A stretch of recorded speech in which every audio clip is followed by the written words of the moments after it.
What's going on, everybody? Welcome to the channel. In today's video, we dive into the new challenger decks that just got released the other day here in Magic the Gathering. I actually physically haven't gotten my challenger decks yet at the recording of this video. They should be here by Monday after I probably post this video, but I kind of want to dive into them and kind of talk about them if you're looking as being a physical card player, looking to maybe get back into standard, or looking to maybe get some cards and maybe want a little bit of boost when it comes to a deck without actually having to spend the physical money to make the deck. With that being said, if you like the video, hit that like button. It definitely helps out a lot. If you're new here, you want to know when I post new videos on the channel, hit that subscribe button. It puts a +1/+1 counter on the channel. With that being said, let's just dive into the decks and let's talk about them. All right, so every year MTG releases these challenger decks, and there's usually 4 of them. The one thing I always don't understand, even the past couple years, especially since I've been making more and more Magic the Gathering content, is that you buy these decks and they're good for paper, but unfortunately they don't come with redeem codes to redeem the deck you see here on MTG Arena. So it is one of those things that is a physical only product that is unique in a way, in the sense, like I said, it doesn't bridge the gap between the 2 platforms, which is definitely a weird thing. You would assume they want people in both areas. But with that being said, they actually decided to make 4 different decks this time around, somewhat based on the meta is the best way to put it, with one being mono white, as you see here. We also have a Gruul aggro style deck, we have a Dimir control deck, and then there's also a Rakdos Vampires deck. So definitely an interesting batch of overall decks they decided to build.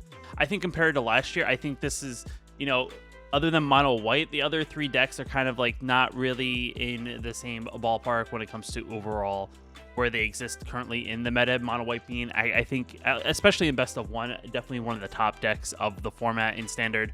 But, it is one of those things that's definitely very interesting what their take is, what they kind of give you as a player. I'll be quite honest, this year's actually has a weird stipulation compared to other years, as one of the cards that are in mono white are actually banned. That card being Faceless Haven. They decided to actually ban it. I'm sure after the fact that they've already kind of came up with a list and they're already in production for this product. But technically, the deck is legal if you don't change a single card from the deck and leave it the way it comes out of the box. So as long as you keep it to the list that you see here, you can actually play this deck, which is, interesting to say, but you can't make any adjustments, or you have to get rid of all the Faceless Havens. So that's why you see the Faceless Havens in the deck list, if you know that they're actually technically banned. But with that being said, it is definitely one of those things we want to kind of dive into and kind of talk through the cards. So I think overall, just from looks, I think the deck is pretty decently, spread around. Are these all cards that are currently in the mono white meta decks? Yes and no. There's a couple things that have changed over time. I think, one of the things being the first card here, we do have Redain, which I'm blocking. 1 second, let me fix the camera. All right, so now looking at the deck list, it's definitely an interesting deck list, to say the least. It is kind of like, I think, on a mono white that maybe we saw before the release of like Kamigawa and things like that. But it is definitely an interesting list, and the fact that we start off with Redain, it's definitely a good card, especially against the control matchups and things like that, with the idea of making the expensive spells cost 2 more to cast. Great against something like a Meat Hook, making Meat Hook, if anything, over, I think, what, 2x, it's going to cost actually 6 to do. The other idea here is that people play Snow Permanent still, which there really isn't as many decks as there once was. Snowlands come into play tap, definitely a good card, and it's Flying Vigilance for a 2/3. And then it has the reverse side, which is that shield thing that gives kind of like your creatures like a ward of 1, so your opponent has to pay that 1 additional to target a creature with a spell, or it kind of gets nullified. So definitely a good card, I think, to have in like a starter mono white deck. Next up, we had the Monk of the Open Hand. Yet again, a card that we saw very popular when it first came out in this mono white style of a deck, that it being a 1/1 for 1, that whenever you cast a second spell per turn, you get that +1/+1 counter on this creature, and it can only trigger once per turn. But definitely a good card. Usher the Fallen, a staple since it's been released in Magic Standard, as it being a 1 mana 2/1 that you can tap 2 mana and create an additional 1/1 token. Code Spell Cleric, yet again, another card that benefits from casting multiple spells. As you can kind of see, this deck is kind of playing that low curve. The 1 manas, the things to play multiple spells in the same turn to trigger additional effects. This one being, give target creature a +1/+1 counter if it was the second spell cast this turn. Clarion Spirit, yet again, cast a second spell, you get a 1/1 white spirit token with flying. Definitely a good card to get very wide on your opponent very, very quickly. Luminar, great card. It's yet again, and since Zendikar released, it is a card that is in most of your mono white aggro decks, given, at the beginning of your upkeep, target creature +1/+1. definitely a good card. Intrepid Adversary, I guess, is the one-off mythic that they include in the deck. Each of these decks include a one-off mythic, but it's definitely interesting that they give you a set of a lot of the other cards in this deck, but definitely a great card for this mono white aggro deck that's trying to get very wide. 2 mana, 3/1 with lifelink, and then you can tap an additional 2 mana any number of times you can pay for it, and put an additional Valor counter on it for each time you paid that cost, and each creature you control gets +1/+1 for each counter on Intrepid Adversary.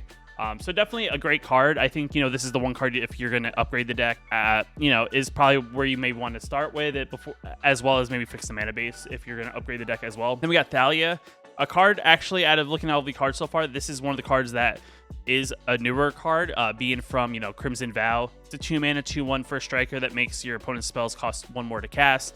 Definitely a great card. Stops like those control decks, makes, the spot removal cards even that much more expensive. So definitely a great card. Skyclave Apparition, another card that's been a staple on mono white. It's a 3 mana 2/2 that when it enters the battlefield, you may exile to 1 target non-land token permanent with Udo control with a converted mana cost 4 or less. So definitely a good card to kind of get something annoying out of the way off the battlefield, like in a Seeker's Chariot. And then when it leaves the battlefield, you get your opponent then will get a creature equal to the converted mana cost of this card that it targeted. And it can't target tokens, but definitely a great card to spot removal. And then Elite Spellbinder, attack the hand, take a look at your opponent, see what they're doing, maybe disrupt what they're doing on turn 3 if they're, going to drop a Planeswalker on turn 4 or something like that. But yet again, another great card that will disrupt your opponent. And then it could be our takedown, just a spot removal spell. We play a lot of small creatures in this deck. The card's going to hit something for, X amount of damage based on the amount of creatures we control. Faithful Absence, yet again, another spot removal spell for 2, destroy target creature or planeswalker. Its controller investigates, which they get just a treasure token, or not treasure token, a clue token, which they can sacrifice for 2 mana and draw a card. Paladin class, as it slowly loads, makes your opponent's spells on our turn costs 1 more, so it makes it harder for them to maybe spot removal. You can tap 3, give creatures we control +1/+1, and then tap 5. When you level it up, whenever you attack until end of turn, target creature attacking gets +1/+1 for each other attacking creature and double strike. So a card that was very popular when it first came out, kind of fell out of favor, but yet again, definitely another interesting card. And then 23 lands of 3 Faceless Savings, which is definitely pretty cool because, having rare lands in the deck is definitely very good, though now the card's banned since this list is probably put together. And then you have your 20 snow-covered plains. And the great part about it is they include a whole sideboard of 15 cards. I mean, it's one of those things when it comes to sideboards, it's usually depending on, the meta of where you're playing. I guess they kind of give you like a little bit of, something to start out with, but definitely some good cards in here that you can definitely, put in the deck, like Maul the Skyclaves, that's additional rares. You have Sun Gold Sentinel, yet again, another good card, additional rares. But overall, pretty decent deck, I think, for the $30 cost of all these costs. I guess give or take, depending on where you look. I think this deck and the Gruul deck or the Dimir deck, those both cost 30 depending on where you go. And then I think the Gruul deck costs 30, like 5, and then the Rakdos deck costs I think it's like 25, 26 depending on where you look. But overall, a deck that's definitely worth its value of what you're going to pay for it and the amount of rares and stuff you do get out of it definitely makes your money back if you're not looking to actually do anything with the deck. I'm actually personally, I picked up one of each of these decks in a bundle for I think like 120 for all of them.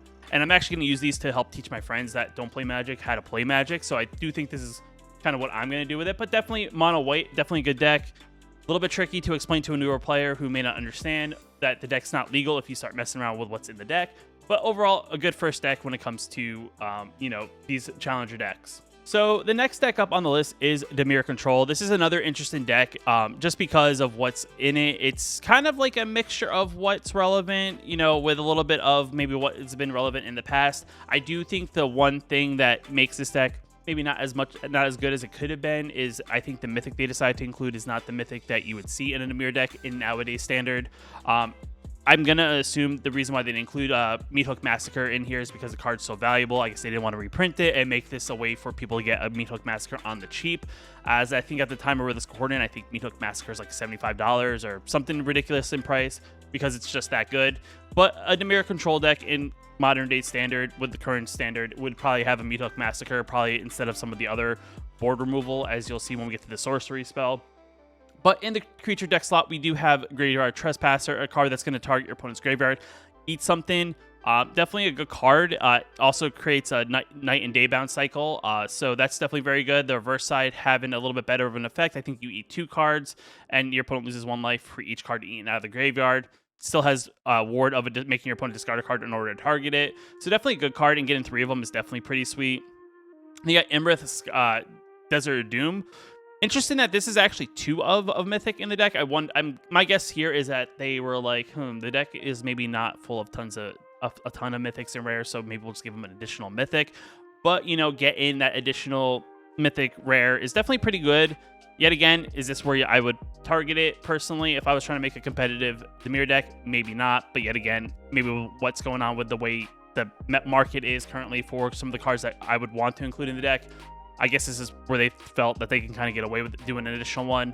One Hole Break Horror, definitely a good card. Another good newer card that is definitely very good, and nonetheless, 7 mana flash creature that can't be countered, and then when you cast a spell or choose up to 1, you have to return target spell you don't control to its owner's hands, essentially like making your opponent have to replay the spell, or you get to return target non-land permanent to its owner's hand, so yet again bounces something back to your opponent's hand and or your hand if they target it with something.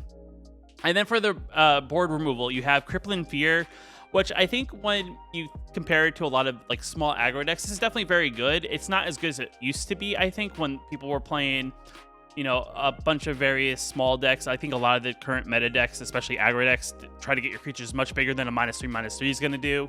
And this is, I think, where you would swap it out for like a Meathook Massacre.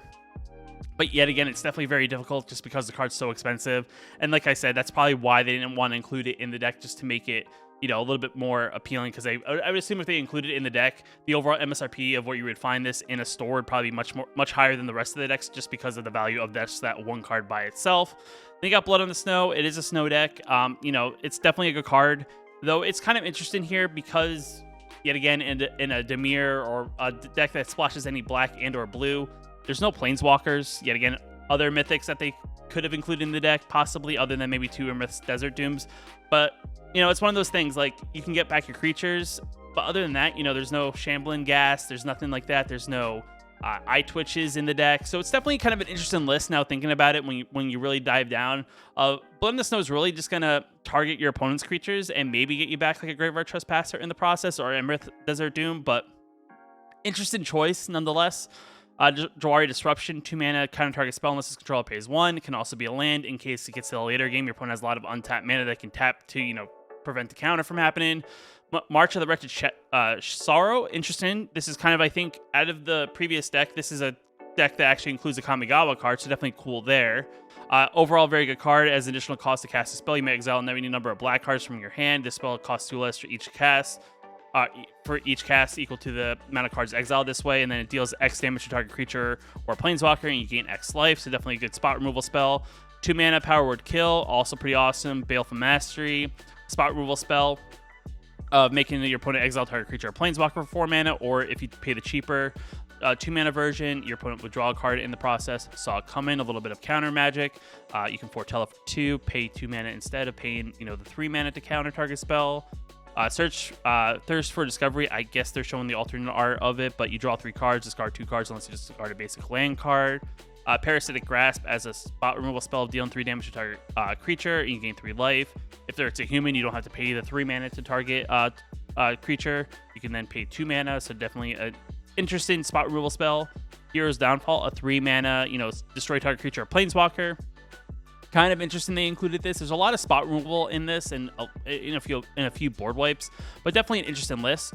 4 copies of Memory Deluge. This is actually a pretty strong card, I would say. It's definitely surprising they included 4 copies of it. You look at top X cards of your library. X is the amount of mana spent to cast this spell. You put 2 of them into your hand, and the rest on the bottom of your library in any order. Then you can flash it back for 7. Which then you would do the same thing, but do for 7 cards and put 2 of them into your hand. So definitely a good card that helps you get a little bit deeper into your deck. 1 Infernal Grasp. Unsure. This feels a little bit odd. A one-off of an Infernal Grasp. I probably would have included this over like a Power Word Kill, just because I think losing 2 life is definitely better with no restrictions on what creatures you can target with a spot removal spell. And then the mana base is pretty interesting here. We go 26 lands. We have, you know, 2 Fields of Ruins just in case there's creature lands out on the battlefield. We have 4 copies of Ice Tunnel because we are trying to do the snow thing. You know, 2 Hall of the Storm Giants. Okay. I mean, this is the, the first creature land deck that we got out of all of them. So definitely a good creature for like a very controlling spot removal style deck. Evolve on Wilds to maybe fix your mana. I would say if you're playing non-basics, I'd probably, just include a couple extra copies of a Snow-Covered Swamp and Island, because I think the rest of the lands we have in the deck maybe can, fix that. Or you looking to possibly get in Pathways instead of Evolve on Wilds. Just having more lands come into play tapped is definitely not very good there. Then you got Shipwreck Marsh, which is also pretty awesome. A set of 4 too. You get 4 copies of the Enters the Battlefield tapped unless you control 2 or more other lands. So definitely great to get a set of these, even if you're not looking to play Dimir. And then you have your 7 Snow-Covered Swamps and 5 Snow-Covered Islands. So overall, interesting deck. Got some questions about, some of the choices, but yet again, I guess they were trying to keep it in a very keep the budget kind of low in a way so that the deck doesn't cost so much to the consumer who would be possibly buying it. Other than that, the deck has a pretty decent, sideboard. You got some interesting cards. You got another Bloodveil Purveyor. Definitely a card you don't see too often, but whenever you cast a black spell, that player, whenever an opponent casts a spell, that player creates a blood token. Whenever it attacks, you get +1/+0 for each defendant, for each blood token defendant player controls. So interesting card. So I guess to be a little bit more aggressive, Mischievous Geist. Just a 1/1 cat for 2 that whenever it deals combat damage to a player, you get to draw a card. You can disturb it for 3 mana. And you get to put this effect, I believe, onto a creature as an enchantment. Siphon Insight. I think this is a card I would include in the main board personally, but that's just me because using my opponent's cards, beat them with is definitely very good. Brave Enfeeblement, another interesting card here, as a very situational card. You got more Blood Chief's Thirst in case you want to include more of those. So overall, like I said, interesting deck. I do think you get decent value out of here. Crippling Fear is probably the one card that feels very odd in the current meta the way it is, but yet again, I've already iterated multiple times why that is. But yet again, if you're looking to play a little bit of a control deck and looking for a decent start, this is definitely not a bad deck to pick up in order to get, that Dimir control deck going. Now, the next deck up here is another interesting deck. We went with the Gryphon Stompy instead of the mono green. We're doing the mono white, but we're doing Gryphon Stompy instead of green Stompy. So I'm unsure of what the idea was behind there.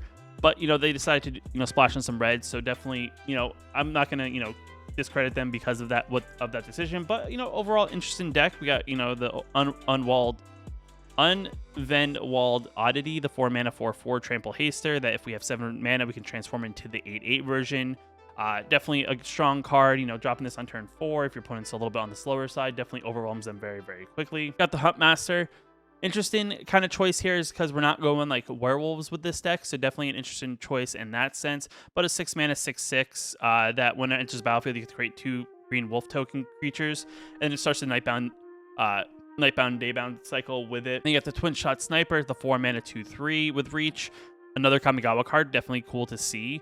Enters the battlefield, deal 2 damage to any target, so definitely good to do to opponent's face, do it to an opponent's creature or planeswalker, and then you can channel it. It deals 2 damage to any target, so 2 mana spot removal spell. Definitely an interesting creature to add into the deck. Definitely has some versatility nonetheless. Then we got Helena and Elena Partners, a great card for a Gruul deck just because it makes your creatures that much more aggressive. Itself has first strike and reach, and at the beginning of your combat turn, put X +1/+1 counters on target creature control, where X is the Helena and Elena's power, so that creature gains haste until end of turn. So definitely making your creatures maybe play something, it comes out, and then all of a sudden you attack it immediately with that big creature. Unwelden Oddity already is a haste, so it's still making it stronger. Is definitely very good nonetheless, and it has trample, so definitely can get over for some additional damage. Or you can put it on them and get in for some damage and then get it ready for the following turn to give you more counters. So definitely a good card nonetheless. 1 Goldspan Dragon, definitely cool to see. This is kind of an expensive card. Out of all of them, I think this is the most expensive card included with any of the decks, as I think currently at the time of recording, I think Goldspan somewhere in the $20 to $25 range. So getting one of these already kind of makes your money back on the value of what the deck is going to cost you. But definitely a good card. 4/4 for 5 mana that has flying and haste, and whenever it attacks, it becomes target a spell, create a treasure token, and then treasure tokens you have sacrifice add 2 mana of any one color to your mana pool, so definitely a good card to kind of ramp up and get, you know, aggressive very, very quickly. Then we have Despair Sentinel, a card that I feel like you saw a lot in these Gruul and maybe mono green decks. Is a 1 mana 1/2 reacher. They can untap an untapped creature we control. We get to add 1 mana of any mana to our mana pool, which kind of goes along with the next card in this list, which is the Magda Brazen Outlaw, the 2 mana 2/1. Other dwarves you control get +1/+0, which is not really what we're looking for, but whenever a dwarf you control becomes tapped, create a treasure token, and then you get to sacrifice 5 treasures, search your library for an artifact or dragon card, put that card onto the battlefield, then shuffle your library.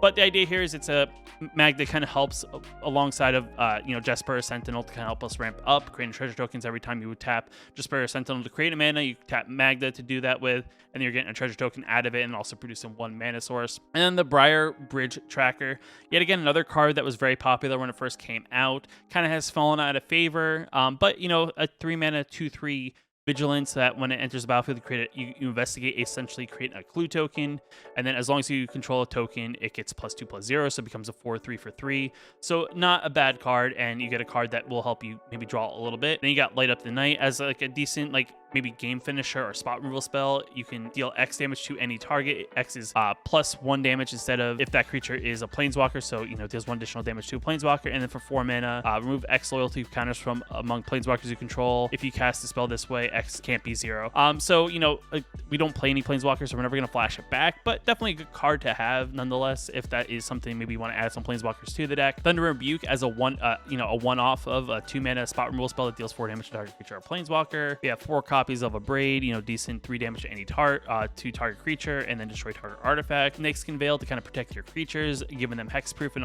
also an additional +1/+1 counter. Ranger Class to make your creatures that much more aggressive, also getting a 2/2 green wolf token once you play it. 2 mana, you level it up, and whenever creature you control attacks, you get to put a +1/+1 on that attacking creature. And then for 4 mana, you get to look at the top card of your library anytime, and you may cast creature spells from the top of your library as if they were in your hand, essentially. And then the mana base, yet again, we got 4 of the dual lands, the newest dual lands too, so definitely good there. 10 forests, 2 Lair of the Hydras, pretty cool. Got some creature lands, and we got 8 mountains. So overall, yet again, another great deck. Is it a meta deck? I don't know. I personally don't see a deck like this not playing like something like a Seeker's Chariot. I'm gonna say maybe it was a cost thing. Maybe they included the Goldspan Dragon. If they included any of Seeker's Chariot, then all of a sudden the deck is worth, you know, 3 times as much as they want to sell at MSRP. I don't really know, but yet again, a very awesome deck. And then, you know, let's take a quick look at the sideboard. We have some more Twin Shot Snipers. We have, you know, a couple Tolvars. We have Kappa Tech Wretchworker. We got a Frog Hemoth. We have more Thunder Rebukes. Burning Hands in case we are playing against it like a mirror. And Lantern of the Lost to kind of, you know, exile maybe a graveyard. But yet again, another just interesting deck. And I kind of have a point I want to talk on once I go through all the decks, but definitely another good deck to pick up if you're looking for something a little bit of aggro that isn't mono white, but definitely a cool deck. Now, the last deck is definitely an interesting deck just because the deck itself isn't very meta-esque. Not a lot of people think of vampires when they think of meta, and they decided to do a Rakdos Vampire style deck. So definitely first interesting thing. I don't know if they're thinking like, oh, the person who may pick this up may be looking for the future, but definitely a cool deck nonetheless if you're looking for some sort of tribal style deck. But we got the Foldarin Bloodcaster. It's a flyer for 2/1 for 2. Whenever it or another non-token creature control dies, you get to create a blood token, and whenever you create a blood token, if you control 5 or more, you get to transform Bloodcaster, essentially making a 3/3 flyer that I believe creates bat tokens. I don't know how to, on the Wizards website, I actually don't know how to flip the card around. I think it's probably lower down. All right, if I click on it, I can click it if it wants to do it. And then as you see here, it becomes a 3/3 that will, you know, at the beginning of your combat each turn, up to 1 target blood token control becomes a 2/2 black creature token with flying and haste in addition to its other types. So it still stays as a blood token. So still a good card, I think, to include in this style of deck, and it's cheap, so definitely pretty cool. We got one Henrika Dominathi, a 4 mana 1/3. I've seen her pop around here and there in the meta, and other style of decks, but definitely a good card. So 1/3 at the beginning of your combat each turn. You can choose one that hasn't been chosen. Each player sacrifices a creature. You draw a card and lose 1 life, or you get to transform her into a 3/4. I'll click her again just so you guys can see the other side. This definitely has a lot of cards that have 2 sides, but then you get a 3/4 with Flying, Death Touch, Lifelink that you can tap 3 mana. Each creature control with Flying, Death Touch, and or Lifelink gets +1/+0 into end of turn. So essentially a way to buff your team. Let's go back. So definitely good there. Then the next card up is Voldarin Epicure. It's a 1 mana 1/1. When it enters the battlefield, it deals 1 damage to each opponent, and you get to create a blood token. So a little bit of way to get that additional damage in. So definitely cool control nonetheless. Blood Tithe Harvester, 2 mana, black and red, 3/2, that when it enters the battlefield, create a blood token. As you see here, vampires have a lot of blood if you haven't played, but you get a lot of blood out of this. Then you can tap it, sacrifice it. Target creature gets -X in a turn, where X is twice the number of blood tokens you control, but you can only activate as a sorcery. So a good creature to be aggressive, but at the same time too can be a spot removal in a dire situation. And -X gets around indestructible, because if you get the defense below 0, the creature dies regardless. You get Soak Skin Smelter. It's a 2 mana 2/2 Goblin Artificer. At the beginning of your combat, each turn you may pay 1, sacrifice an artifact. If you do, create a 3/1 red construct artifact creature token with haste. Just a way to be a little bit more aggressive. Definitely awesome card. I've seen some play in some other style of the decks, but definitely a decent card to see some newer stuff in this deck as well. Vampire Socialite. It's a 2 mana red and a black 2/2 with menace, that whenever it enters the battlefield, if an opponent has lost life this turn, you get to put a +1/+1 counter on each other vampire you control. So kind of one of those cards you want to probably play after combat, and you swing in for some damage to kind of catch your opponent off guard, then pump your creatures. And as long as your opponent lost life this turn, each other vampire you control enters the battlefield with additional +1/+1 counter on it. So after you play it, and then maybe you swing in for some damage, and you do it again, and you play your creatures after combat, those creatures will enter in with an additional +1/+1 counter. And if you have multiples of these out, they'll get multiple +1/+1 counters. Then you got Florian, a 2 of in the deck. It's a 3 mana 3/3 with first strike. At the beginning of your post-combat main phase, you look at the top X of your library, where X is the total amount of life your opponent lost this turn. Exile one of those cards. You may put that we put the rest on the bottom of your library in any random order, or in a random order, I should say. And then you may play the card exiled this turn. So definitely a good way to get a little bit deeper into your deck. Maybe look for that particular card, maybe a spot removal spell or another creature that you want to follow up with. Definitely good in that sense. Then you have Dominating Vampire. It's a 3 mana 3/3 that enters the battlefield. You can control a target creature with mana value less than or equal to the number of vampires you control until end of turn, and you get to untap that creature. It gains haste. So essentially, it's just like an act of treason built into a card, but based on the amount of vampires you control. Definitely a good card when you're playing this style of tribal. Then you have Immersum Predator, a vampire dragon that came out with Kaldheim. It's a 4 mana 3/3 with flying that enters battle. Whenever it becomes tapped, exile to one target card from a graveyard. It gets +1/+1 counter on Immersum, and then you can also sacrifice another creature. It gains indestructible in a turn, and you have to tap it. But definitely a good card that if your opponent can't deal with it, it definitely gets very big very, very quickly. At the same time, eats their graveyard. So definitely an interesting card to add to this deck to kind of give that vampire flavor. You got 2 Infernal Grasp. You got 4 Voltage Surge, 1 Village Rites. We have 2 copies of the Molotai Soul Ripper, a 2 mana 4/3. When it attacks, you may sacrifice another artifact or creature. If you do, put a +1/+1 counter on Multi Soul Ripper. It gains medicine at end of turn, and then you can crew it for 2, which means you can tap a creature that has a power of 2, or multiple creatures that make up the power of 2, and you can make this into an actual creature on your turn or during your opponent's attack step and use it as a blocker. But it's definitely a good way to kind of have it avoid like board removals and stuff. So definitely interesting there. You have Oni Coat Anvil. It's a new card from Kamigawa that is a black and a red. Whenever one or more artifacts you control leaves the battlefield during your turn, you get to create a 1/1 colorless construct artifact creature. This ability triggers only once each turn, and then you get to sacrifice an artifact. Oni Coat Anvil deals 1 damage to each opponent, and you gain 1 life. So definitely very good synergy kind of card with our bloods. So definitely interesting there. Then you have 2 Bloodstipe Pathways. First deck out of the 4 that included pathways. We have some Voldaren Estates because we are playing vampires. It's kind of trying to keep it on theme.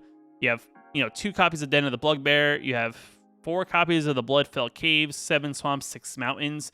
So it's interesting in the sense compared to the other decks that it's the only one that doesn't really have a complete set of like some sort of untapped land other than the Blightstep Pathways.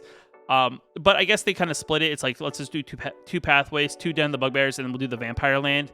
But it's definitely an interesting deck. Out of all the decks, I think this is the one that, come September will require as much, to kind of keep the deck around as much of the vampire, as a lot of the vampires have come from Crimson Vow and Innistrad Midnight Hunt, which will stay in standard come September. That's the thing with these decks. A lot of the cards, especially in the mono white, kind of so-so in the mono green, and so-so as well in the Dimir.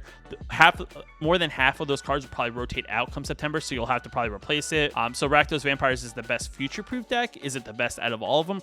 Probably not in that sense, because it's not as powerful as, say, the other decks. But still, it's cool to include include some sort of deck that is kind of, you know, relevant in a way, and it's kind of cool if you want a little bit of flavor to go with your deck. But nonetheless, definitely a cool bunch of decks that I'm actually interested to kind of try to get my friends to play once they come in. I'll probably post a video. I'll probably post a picture of them on my community page when to show them off to you guys when they come in stock. But if you like the video, hit that like button. It definitely helps out a lot. I'll leave a link to these deck lists if you want to take a look at them before maybe you go and purchase one of them down in the description below. If you want to know when I post new videos on the channel, hit that subscribe button. I'll see you in the next video.